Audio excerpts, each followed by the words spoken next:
Tips and tricks for the DJI Osmo Pocket 3. Tip number 1. So there are two ways the DJI Osmo Pocket 3 shuts down, one with the filter and one without the filter. So you can actually put the camera with the lens filter on in its original case without removing the lens itself. And the lens that I have here is the wide angle lens, and I'll show you right now. So now let's turn off the camera with the wide lens filter on, and let's turn this off right over here. And now let's put the camera inside its original case, and it fits perfectly in. And that's how you do it. So tip number 2 is to clean the actual lens itself, because I feel like every week it has a lot of dust and maybe some smudges on the lens when you're removing the lens filter in and out of the camera. So, and sometimes dust particles get stuck on the lens even when using a rocket blower. So this is my first product.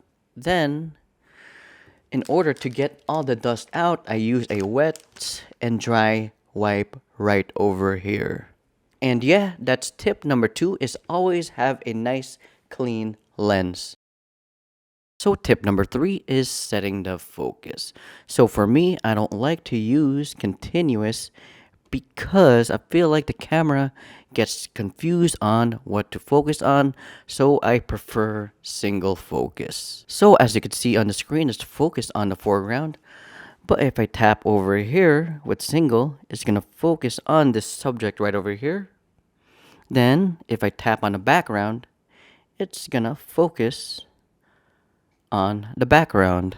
So before I start my walking video, I will always focus on the background.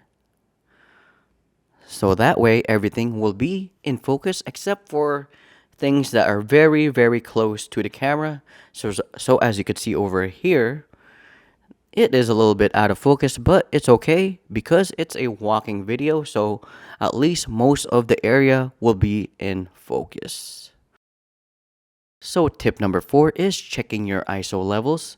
So in order to check your ISO levels, just go to exposure right over here.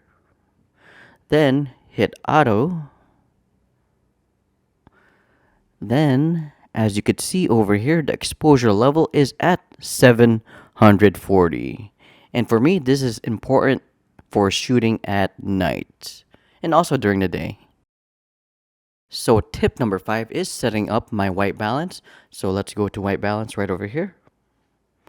I hit white balance. Then I go to auto white balance. And it is landing on 4,490 Kelvin. So I'll hit manual white balance. It's going to land on 4,500 Kelvin.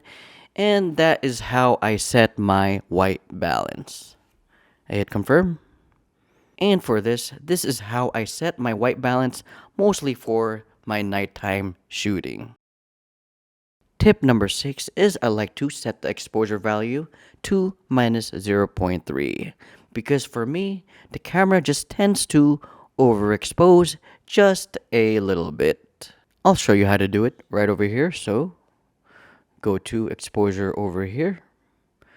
You go to the double ISOs over here. So this one is 52-3200, and I have right now the top left is on -0.3 EV, and that's how you set it up. So click on the EV right over here, then just set it to -0.3. For auto, just at the left side, just put it on -0.3 EV, and yeah, that's it. That's how you set the EV values. So tip number 7 is how to walk backwards without walking backwards. So all you have to do is put the camera on gimbal lock. So you hold the joystick down, you'll see the lock sign, then swing it to the left until it faces towards the back. So instead of walking backwards like this, so pretend I'm walking backwards, I'm going backwards like this. You will be walking forwards instead. And my orientation will be like this. Then I'll be walking forwards instead of backwards. Tip number 8 is setting the joystick speed. So let's go to settings and let's find joystick speed. Joystick speed is right over here. And I have it on 2. And I have it on 2 because I like the speed that it goes. I can kind of precisely set up my shot when I'm using number 2. So tip number 9 is locking on to a subject. So all you have to do is double click on a subject, and I'll double click on this. 1, 2. Then from there, it's locking on to the subject, in, out, left, right. And that's how you lock onto a subject, by double tapping. Tip number 10 is don't forget to like, comment, and subscribe, and also share. And thank you for watching.